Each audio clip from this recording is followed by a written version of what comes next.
तर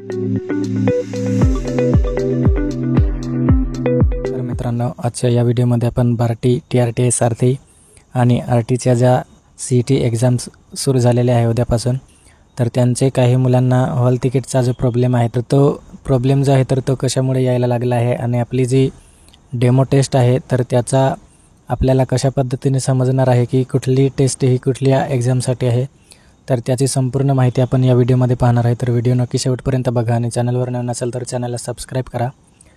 तर मित्रांनो, पहिल्यांदा आपल्याला बार्टीच्या ऑफिशियल वेबसाईटला व्हिजिट करायचं आहे। त्यानंतर या ठिकाणी आपल्याला ज्या वेगवेगळ्या प्रकारच्या ज्या संस्था आहेत तर त्यांचे आपल्याला लिंक मिळणार आहे आपल्याला। तर आपण आपल्या पद्धतीने आपली जी लिंक आहे तर ती सिलेक्ट करायची आहे। त्यानंतर सिम्पली आपल्याला या ठिकाणी लॉग इन करायचं आहे। जे आपण या ठिकाणी लॉग इन ऑप्शनवरती क्लिक करू, आपल्याला लॉग इन ऑप्शन येणार आणि त्यानंतर आपल्याला जो इंटरफेस आहे तर तो अशा प्रकारे येणार आहे।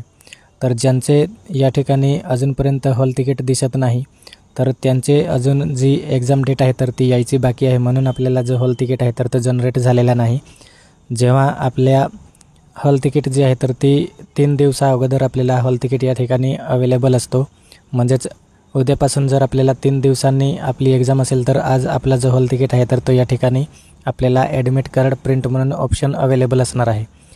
त्यानंतर आपण खाली क्लिक केल्यावर आपल्याला या ठिकाणी मॉक लिंकचा जो ऑप्शन आहे तर तो अशा पद्धतीने दिसणार आहे।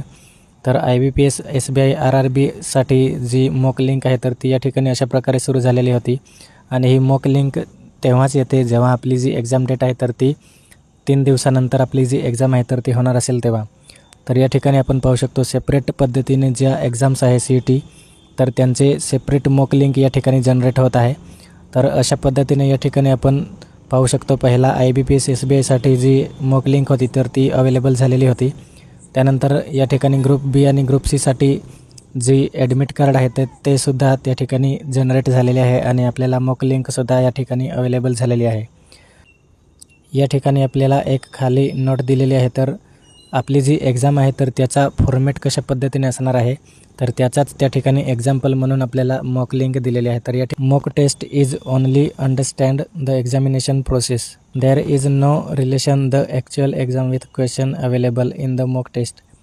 तर मित्रांनो, या ठिकाणी आपल्याला सॅम्पल म्हणून जी मॉक डेमो आहे तर ती मॉक लिंक अवेलेबल झालेली आहे आणि त्या प्रकारे आपली जी एक्झाम आहे तर ती देऊ शकतो। ॲक्च्युअलमध्ये आपल्याला मॉक टेस्ट देताना जे क्वेश्चन येणार आहे तर ते आपल्या रिअल एक्झाममध्ये तशा प्रकारचे जे एक्शन आहे तर ते येणार नाही, याची आपल्याला या ठिकाणी काळजी घ्यायची आहे। त्यानंतर आपण मॉक लिंकवर क्लिक करू। मॉक लिंकवरती क्लिक केल्यावर आपल्याला अशा प्रकारचा इंटरफेस दिसेल। Click here to get log in credential या ऑप्शनवरती क्लिक करायचं आहे। त्यानंतर आपल्याला या ठिकाणी रोल नंबर, पासवर्ड आणि पिन जो आहे तर तो जनरेट होणार आहे। स्टार्ट एक्झाम या ऑप्शनवरती आपल्याला सिम्पली क्लिक करायचं आहे।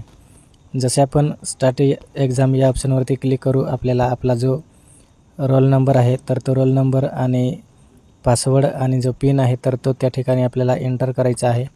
आपल्याला आपल्या विंडोवरती दिसणार आहे तर ते सिम्पली एंटर करून आपल्याला लॉग इन करायचं आहे। जसे आपण या ठिकाणी लॉग इन करू, आपल्याला अशा प्रकारचा इंटरफेस दिसणार आणि या ठिकाणी ॲक्शन बटन आहे, तर इथून आपण जी टेस्ट आहे तर ती डेमो टेस्ट या ठिकाणी देऊ शकणार आहे।